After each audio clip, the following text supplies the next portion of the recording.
Assalamualaikum warahmatullahi wabarakatuh. Perkenalkan, saya Gemma Teguh Pamungkas, mahasiswa Program Studi Hukum Tata Negara, Fakultas Syariah dan Hukum kelas B. Pada kesempatan kali ini, saya akan membuat suatu rekaman video yang berisi mengenai pembahasan apa saja yang telah dipelajari dalam mata kuliah Ilmu Negara yang selaku dosennya adalah Bapak Lutfi Fahrudijal. Materi dari yang telah dipelajari di mata kuliah Ilmu Negara ini sudah mencapai minggu ke-7. Berarti yang akan saya paparkan ada 7 bahasan pokok. Yang pertama, pertemuan pertama, yaitu yang membahas mengenai hal-hal dasar, itu berupa perkenalan dan kontrak kuliah. Juga ada sedikit pembahasan mengenai sistem pembelajaran atau perkuliahan di masa pandemi COVID-19 oleh Bapak dosen. Nah, di pertemuan pertama ini memuat mengenai hal dasar seperti instruksi rektor mengenai sistem pembelajaran yang berlaku di UIN Bandung, kemudian ada kalender akademik, yakni yang berisi tanggal-tanggal penting mengenai aktivitas-aktivitas apa saja yang akan dilakukan di UIN Bandung. Kemudian ada yang ketiga, ada instrumen perkuliahan. Dan pembahasan selanjutnya itu mengenai mekanisme perkuliahan, yang khusus pada mata kuliah Ilmu Negara ini menggunakan modul materi dan juga forum diskusi. Kemudian dibahas pula mekanisme penilaian, yang ini berisi persentase nilainya akan didapatkan dari kegiatan apa saja bagi mahasiswa gitu. Kemudian terdapat pula hakikat dan tupoksi dari para pengajar dan juga mahasiswa. Juga dibahas pula mengenai tridharma pendidikan perguruan tinggi.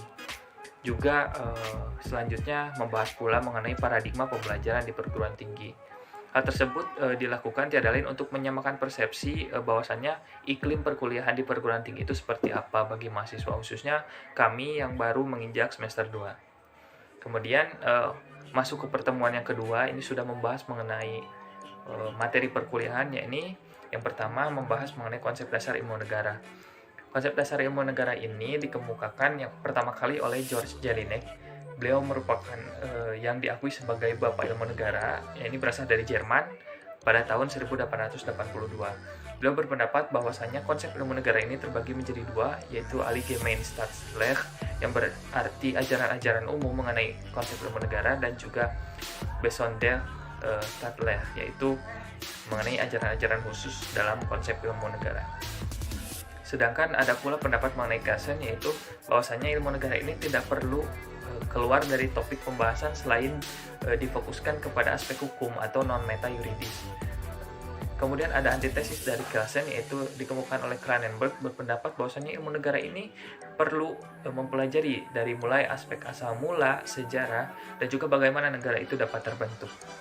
Kemudian di Indonesia sendiri, khusus untuk ilmu negara ini pertama kali diperkenalkan di Universitas Gadjah Mada pada tahun 1946. Dan juga di konsep dasar ilmu negara ini dikenal pula beberapa istilah yang pada setiap negaranya memiliki istilahnya masing-masing dalam penyebutan ilmu negara. Seperti di Indonesia dikenal dengan ilmu negara, di Inggris dikenal dengan Theory of State, di Jerman dikenal dengan Staatslehre, dan lain sebagainya. Kemudian ada objek kajian dari ilmu negara ini, yang ilmu negara ini mengkaji dari aspek awal mula, hakikat sebuah negara, bentuk negara, hingga bentuk pemerintahan. Nah, yang selanjutnya Herbert Spencer berpendapat mengenai 4 prinsip yang harus ada di dalam sebuah pembelajaran ilmu negara, yaitu yang pertama ada prinsip diferensiasi atau pembedaan, yang kedua ada prinsip determinasi atau kesamaan, yang ketiga ada konsep spesialisasi atau pemfokusan, dan yang keempat ada integrasi. Kemudian dalam konsep dasar ilmu negara ini terdapat beberapa aliran-aliran paham mengenai ilmu negara, yang kebanyakan aliran-aliran tersebut bermunculan dari para filsuf yang ahli dalam bidangnya, seperti di Yunani ada Aristoteles, Socrates, Plato, dan lain sebagainya. Kemudian konsep dasar ilmu negara ini tidak dapat terlepas dari sebuah nilai historis yang berasal dari peradaban Yunani kuno dan juga Romawi kuno.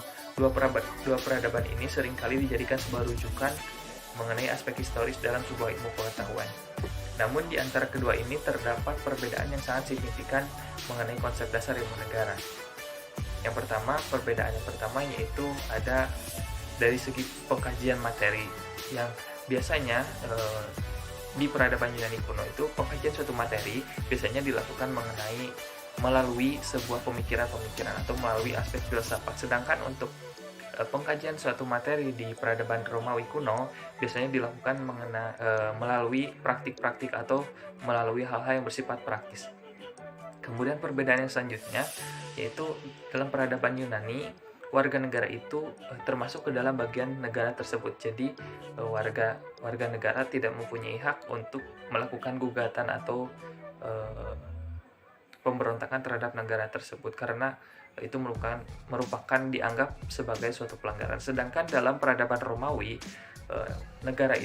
warga negara itu tidak disamakan atau tidak termasuk ke dalam bagian dari sebuah negara karena pada peradaban Romawi kuno ini untuk hukumnya itu dibedakan antara hukum yang bersifat kenegaraan dan pemerintah dan juga hukum yang bersifat kerakyatan seperti kesusilaan dan lain sebagainya. Sedangkan di peradaban Yunani kuno itu hukumnya itu disatukan dengan hukum negara sehingga terkesan lebih kaku terhadap pelaksanaannya oleh para warga negaranya. Kemudian masuk ke pertemuan ketiga, yaitu yang membahas mengenai definisi dan hakikat dari negara. Yang pertama ada pembahasan mengenai definisi. Secara etimologi atau secara bahasa, negara ini seperti yang sudah dijelaskan di pertemuan kedua, memiliki istilahnya masing-masing di berbagai negara.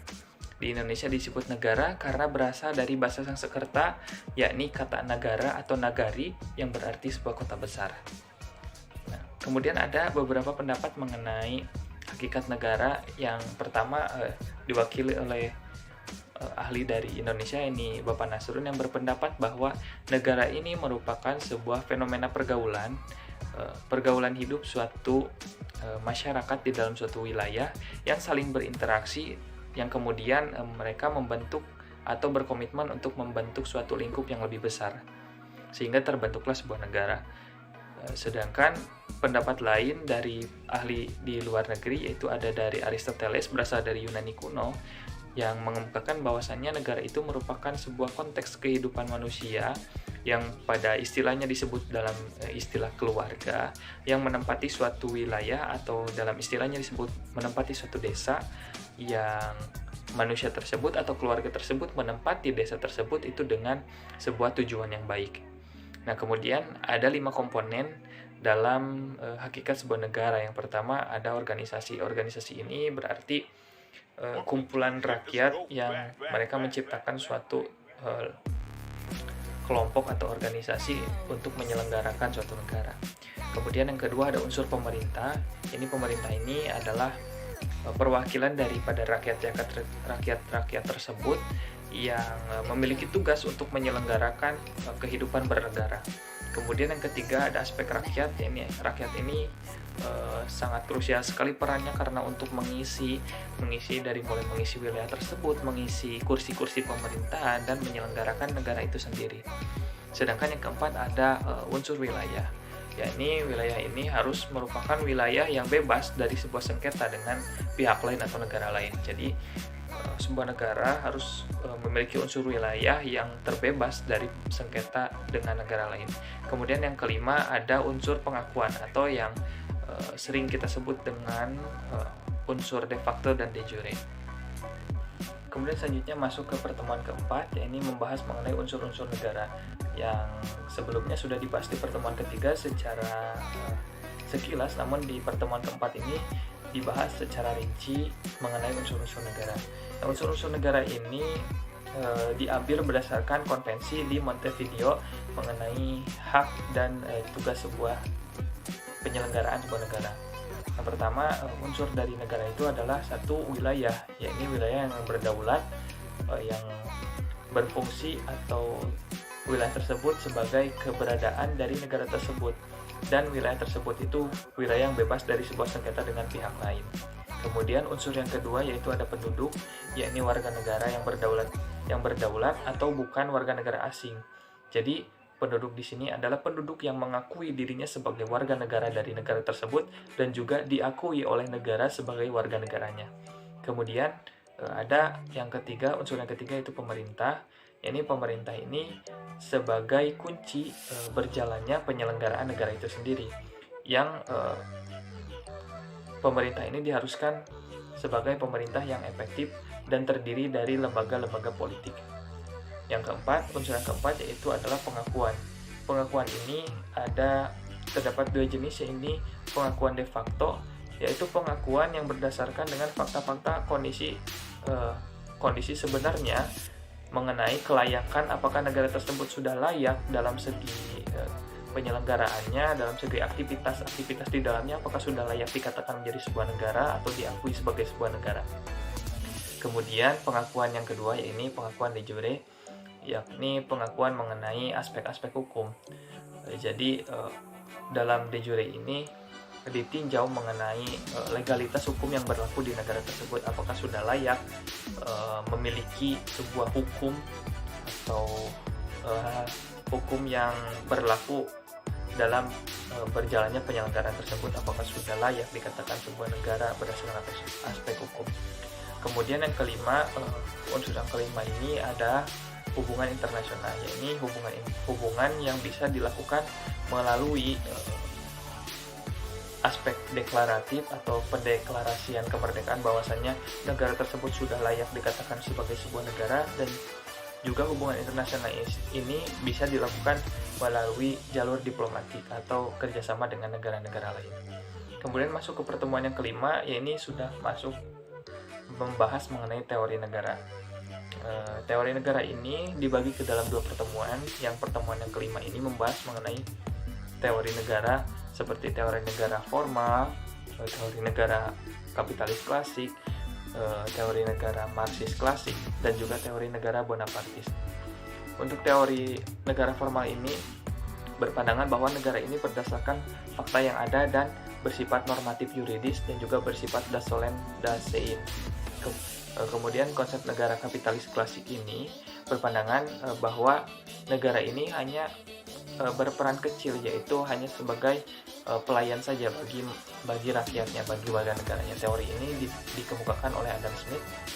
Kemudian yang ketiga ada teori negara Marxis klasik yang dikemukakan oleh Karl Marx, yang berpandangan bahwasannya negara ini berdiri sebagai alat pengambilan manfaat. Maksud saya dari Karl Marx ini berpandangan bahwasannya negara ini hanya sebagai sebuah alat yang digunakan oleh kaum borjuis sebagai pengambilan manfaat atau pengambilan keuntungan yang didapatkan dengan cara menindas kaum proletar. Dan tidak berbeda jauh dengan teori negara Bonapartis yang dikemukakan oleh Louis Bonapartis, yang mengatakan bahwasannya negara ini hanya digunakan sebagai sebuah alat oleh kaum yang memiliki modal yang dimanfaatkan untuk mencari keuntungan terhadap kaum pemodal ini dengan cara menindas kaum buruh. Kemudian masuk ke pertemuan yang keenam, yaitu masih membahas tentang topik yang sama, yaitu mengenai teori negara. Nah, pada pertemuan yang keenam ini membahas mengenai teori-teori seperti teori pluralis, teori korporatis, teori strukturalis, dan teori organis. Untuk teori pluralis ini berpandangan bahwa negara ini merupakan sebuah alat yang netral dan bebas dari aktor-aktor politik yang berusaha untuk mengendalikan sebuah negara. Jadi pluralis ini berpandangan bahwa negara ini bukan alat-alat yang digunakan oleh kaum proletar atau kaum yang mempunyai modal atau kaum borjuis. Jadi bersifat netral. Sedangkan di teori korporatis dikemukakan oleh Kevin Passmore mengatakan bahwa teori ini mengatakan bahwa masyarakat itu diikutsertakan dalam penyelenggaraan sebuah negara dalam bentuk wujud partisipasi dalam sebuah kelembagaan. Sedangkan untuk teori strukturalis mengatakan bahwa negara memiliki kemandirian yang relatif atas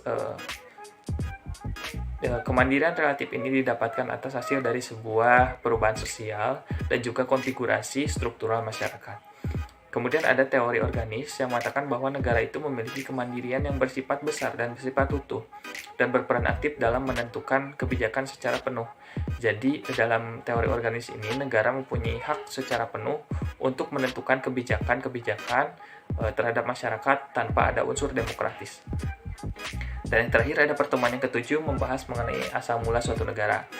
Asal mula suatu negara ini memiliki empat pemahaman masing-masing. Yang pertama ada dari Yunani kuno, dari Romawi kuno, dari abad pertengahan, dan dari masa Aufklärung. Jadi untuk dari masa Yunani kuno ini banyak sekali pemikir-pemikir, filsuf-filsuf yang saling mengeluarkan pendapatnya mengenai asal mula sebuah negara. Yang salah satunya dikemukakan oleh Aristoteles yang mengatakan bahwasanya sebuah negara itu berawal dari sebuah individu yang kemudian individu tersebut membentuk komunitas dengan individu yang lainnya sebagai sebuah keluarga, dan yang kemudian keluarga tersebut berkomitmen dengan keluarga lain untuk membentuk suatu polis atau kota.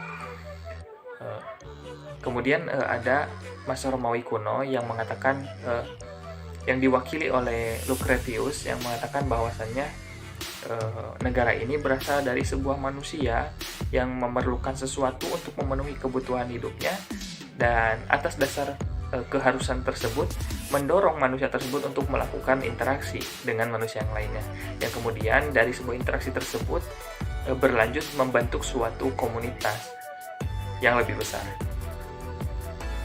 Kemudian yang selanjutnya ada asal mula sebuah negara yang dikemukakan pada saat abad pertengahan, ini terbagi menjadi masa pra-Renaissance dan pasca-Renaissance, yang masing-masing masanya itu memiliki para ahlinya tersendiri dalam saling mengungkapkan pendapat, seperti Agustinus, Thomas Aquinas, Thomas Hobbes, Hugo Gratius, dan lain sebagainya.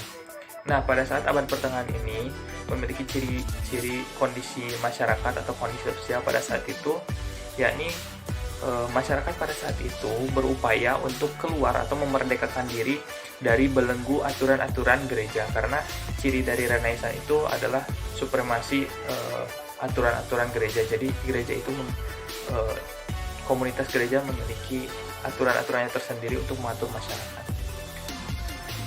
Keempat ada masa Aufklärung, yaitu masa rasionalisme yang dikemukakan oleh beberapa ahli seperti John Locke yang mengatakan bahwasanya negara ini asal-usulnya adalah sebagai hasil dari perjanjian antar warga negaranya. Sekian yang dapat saya sampaikan, kurang lebihnya mohon maaf, mohon bimbingan dan arahannya selalu. Terima kasih. Wassalamualaikum warahmatullahi wabarakatuh.